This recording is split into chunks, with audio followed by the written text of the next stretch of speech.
secara garis besar dapat saya gambarkan sebagai berikut.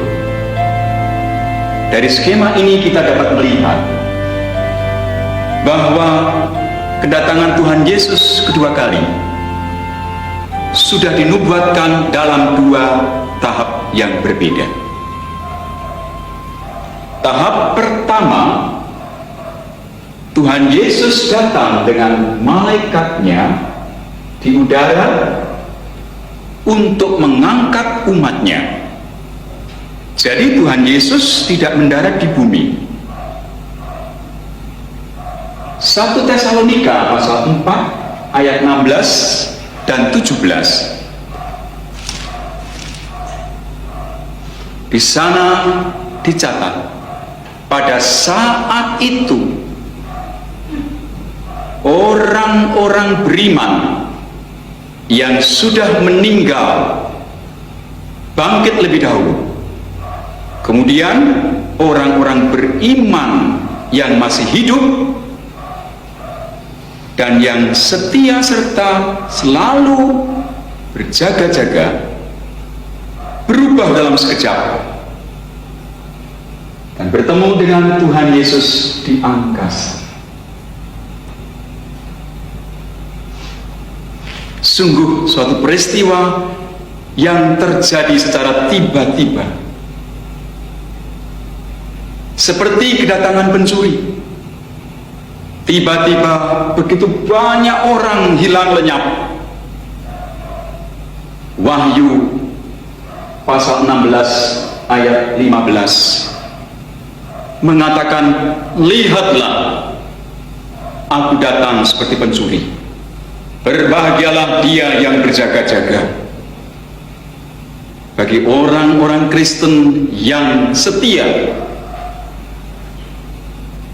hari ini merupakan hari yang sangat dinanti-nantikan. Kedatangan tahap yang kedua adalah Tuhan Yesus datang untuk seluruh dunia, yaitu untuk menghakimi orang-orang yang berdosa. Saudara-saudara, apa yang terjadi pada waktu ini? Dalam Wahyu pasal 19, Tuhan Yesus bersama orang-orang sucinya turun untuk masuk dalam perang Harmagedon. Dengan nafas mulutnya, iblis, roh nabi palsu, antikris, dan semua pengikutnya dikalahkan dan dibinasakan. Zakaria pasal 14 ayat 4 dan 5. Tuhan Yesus turun dengan orang-orang sucinya dan menjejakkan kaki di atas bumi di Bukit Zaitun. Kedatangan Tuhan Yesus ini betul-betul mendarat di bumi, diteruskan memerintah dalam kerajaan 1000 tahun. Saudara-saudara mungkin bertanya, apa yang terjadi di antara tahap pertama dan tahap kedua? Di antara tahap pertama dan tahap kedua adalah zaman antikris. Setelah gereja dan Roh Kudus diangkat dari muka bumi, dunia benar-benar tanpa Allah. Inilah masa kesusahan besar. Wahyu pasal 7 ayat 14 menyebut juga zaman aniaya dahsyat. Khususnya pada masa ini akan terjadi siksaan yang dahsyat seperti yang belum pernah terjadi sejak awal dunia diciptakan dan yang tidak akan terjadi lagi. Kitab Injil Matius pasal 24 ayat 21.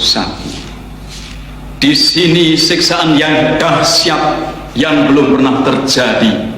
Betapa mengerikan, saudara dapat bayangkan sendiri.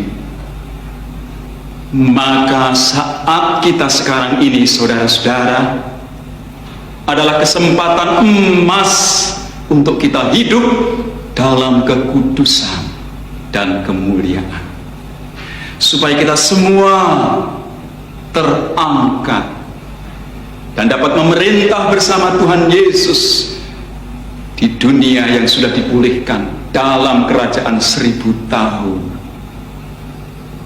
Jangan sampai saudara-saudara tertinggal dan jatuh ke dalam masa aniaya besar zaman antikris, yang tertinggal seumpama 5 gadis bodoh yang mempunyai pelita tetapi tidak mempunyai persediaan minyak.